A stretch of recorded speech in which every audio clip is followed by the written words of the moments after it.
I'm so overwhelmed right now. Well, this is the day that the Lord has made, and I will rejoice and be glad in it. Amen. Amen. 2 weeks ago, I spoke at the Bridgeport Library, and I made the mistake of going up after my mother. That would have never happened again. She completely stole the show. Of course. So I don't have any notes. I don't have anything prepared.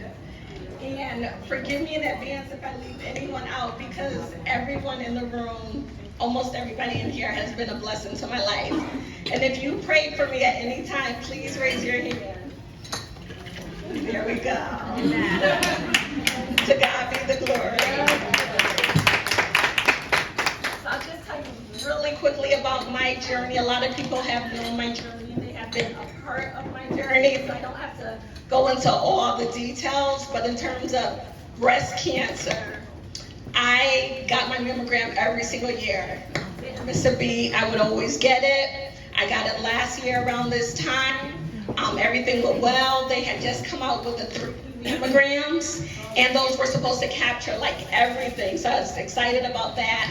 I did the 3D mammogram. A month later, I got a letter in the mail, and it said, "Congratulations, your mammogram was fine, no cancer, everything's all good." So I'm like, well, praise the Lord. And I kind of moved on from that. And then about a month later, and still last year this time, I didn't even know I had breast cancer. But about a month later, my OBGYN contacted me, and she said that she wanted me to get an ultrasound. So I'm like, why would I need an ultrasound? I got a biopsy. And like Denise said, the first thing I started thinking about was, how much is this going to cost? Is insurance going to pay for it? And she reminded me of a story that I had told her a couple of years ago. And I was talking about my dad. And I told her that I had met with him, and it was on Father's Day in 2016. And my dad never talks about his mom at all. And this particular day, we were outside on the deck, and he was just talking about his mother and talking about everything about her. And he had never talked to me about her ever. So I was just like letting him speak. And the most important things he told me was that they were living in a country in Central America called Belize. And 3 of his nieces are here from Belize. Can you raise your hands? Susie, Michelle, and Alra. I'm so happy to have you guys here. So they were living in Belize. His mom was diagnosed with breast cancer. They brought her to the United States to get the best care possible. She was here. She was battling breast cancer. He met and fell in love with my mother. They got married, and she ended up losing her fight to breast cancer. She passed away, and I was born at some point, and her name was Pauline, and my name was Pauline. And he shared, lots of stuff about her. And again, I'm just taking it all in. And 2 days after he shared that information, he passed away. So had he not given me that information about his mom, I never would have told my OBGYN, and she never would have demanded that ultrasound. So when I got that ultrasound, it showed something suspicious under my arm and in the breast. And she wanted to biopsy those things. We got the biopsy. It turns out under the breast was a side effect of the vaccine. It looked enlarged, but there was no cancer. So I was really happy about that. Then she told me that the lump or the suspicious mass that they found in the breast was cancerous. So I was like, oh boy. And when she told me I was home, I was alone, nobody was home. I got the message, I was working from home, I still kept working. It just didn't really hit me yet. Right around that time, even before I found this out, I had a friend who was helping her friend get through breast cancer. They were in their 30s. Erica was battling breast cancer, and her friend Brittany was helping her, taking care of her. Brittany also in her 30s. Brittany got a mammogram just because she was watching what Erica went through, and it turns out that Brittany also had breast cancer. So Brittany Brittany had called and told me to pray for her. And little did I know, a month later, I would turn around and ask her to pray for me. Brittany and Erica are both here tonight. Can we stand?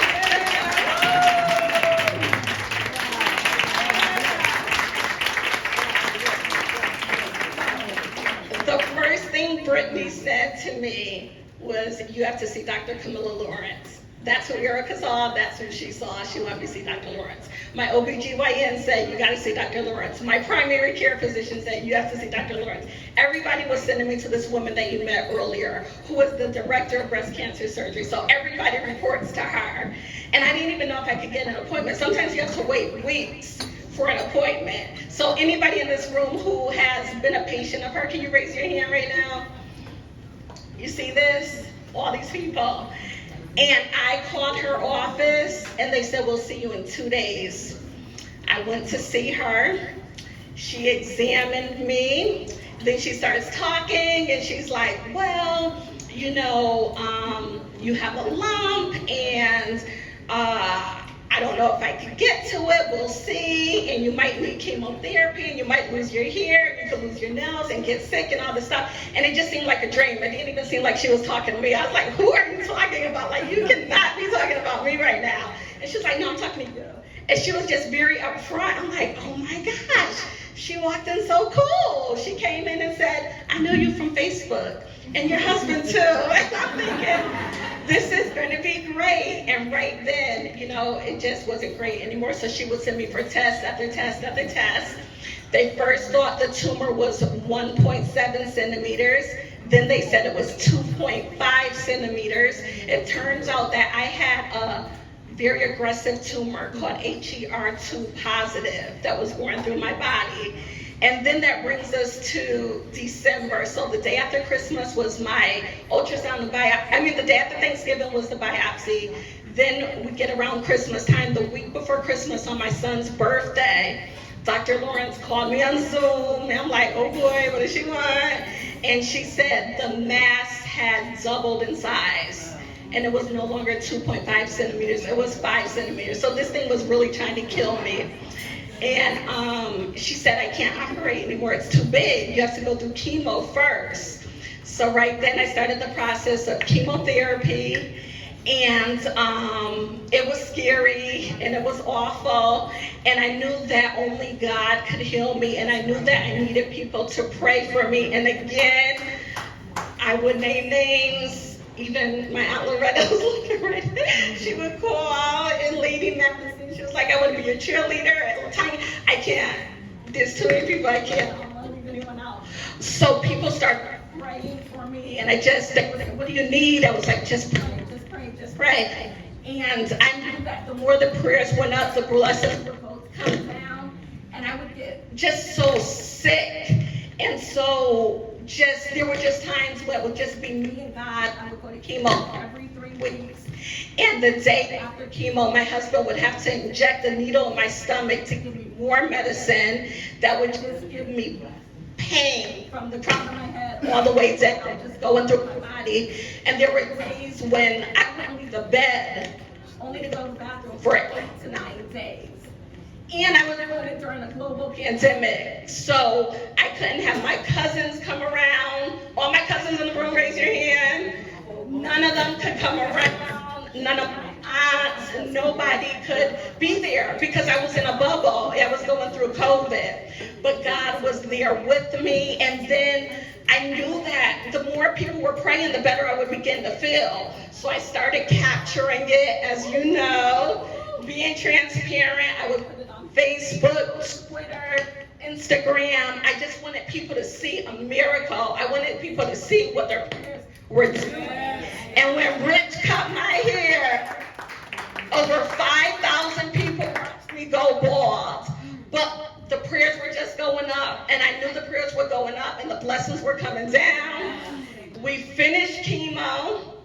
And then I decided that I did not want reconstructive surgery. I had been so sick. My body had been through so much.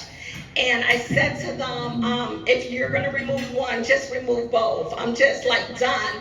And Dr. Lawrence wanted me to see the plastic surgeon. I saw him, and he was like, we could cut into your stomach and build new breasts and build a new body. I was like, I won't be needing your services. Like, I'm done. I'm done.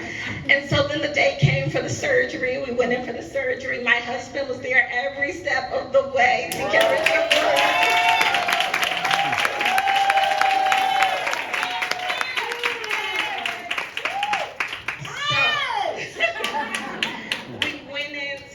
the surgery.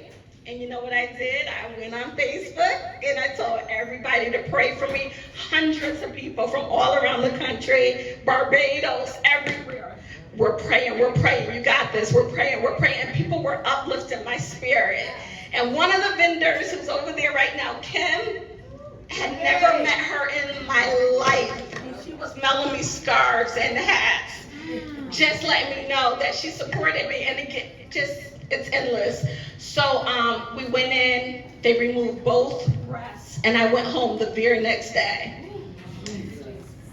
Was home, recuperating, and then like 2 days later I felt something not right, just something didn't feel right, because I left the hospital with drains that were going from my breast into like these bulbs. And the drains, it went from like a drip to just kind of overflowing with blood. And I remember I heard this ringing in my ear, and then I couldn't hear anymore, and then all I saw were gray circles. I was telling Trinity, call for daddy, call for daddy. He came upstairs, and he saw the blood overflowing to the point where the drain broke, and he put the drain in his mouth to try to suck the blood out to give me relief.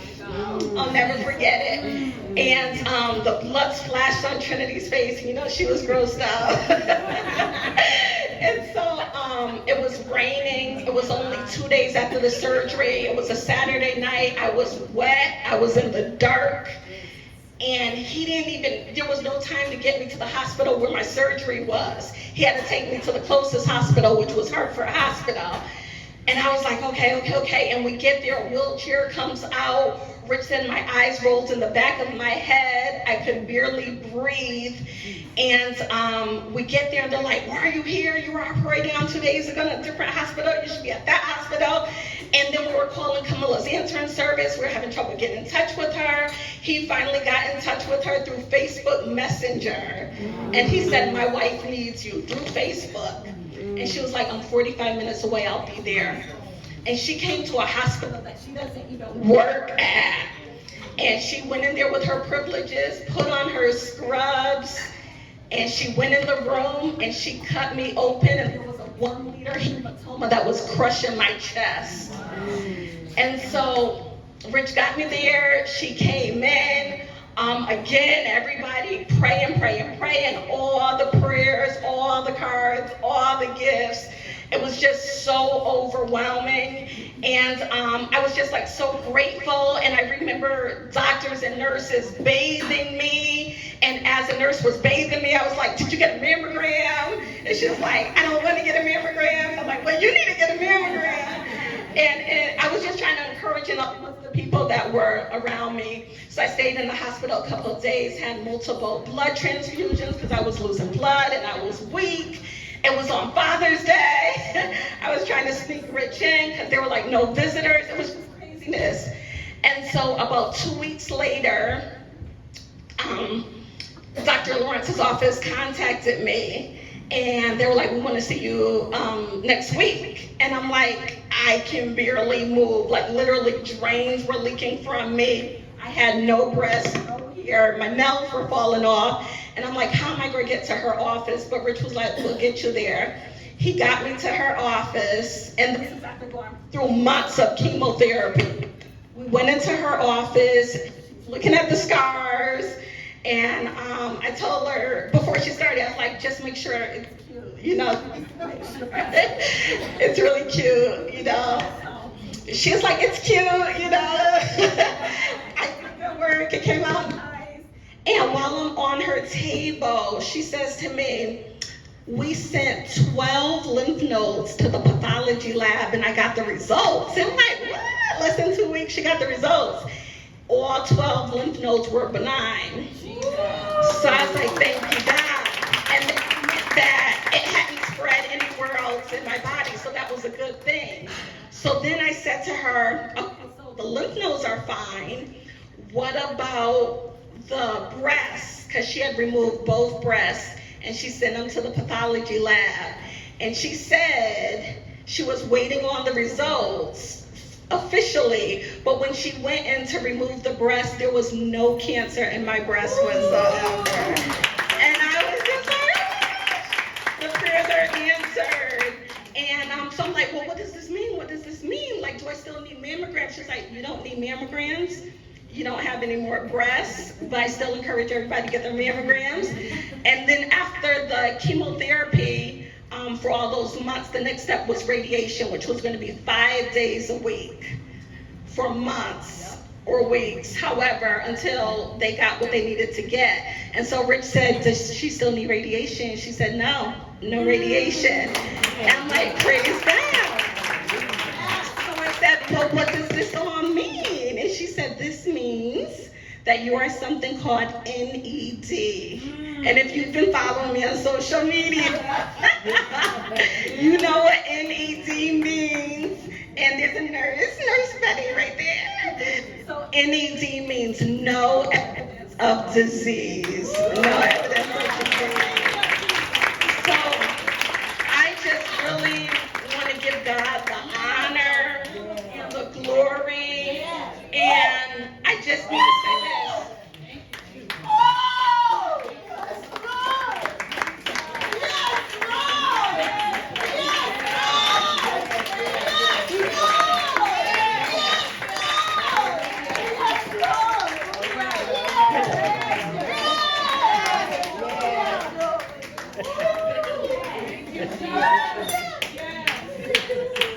So I just want to say this. Sister Racina, raise your hand. She invited a survivor who was supposed to be here tonight. Her name is Karen Scott. Oh, she's here. Oh my gosh. I'm sorry. Loretta. Karen's here. Hi, Karen. So Loretta was supposed to be here, and her husband's 41-year-old niece passed away of breast cancer. And so I know it could have been another way. I give God all the honor, all the glory. I don't take any of this for granted. And there was one scripture that my son's friend Nia gave to me early on in the process, and she's a teenager, and I read the Bible a lot. My Bible streak is 1,287 days in a row. And I didn't know this verse, and this verse was 2 Kings 20:5, and it says, I have heard your prayers, I have seen your tears, I will heal you. And I cried a lot, and I'm standing here today, happy and healed.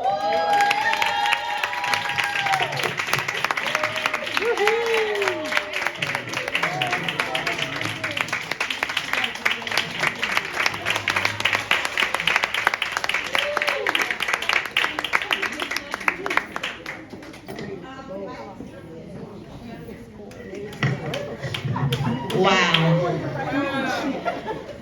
Paula, that is such an amazing testimony.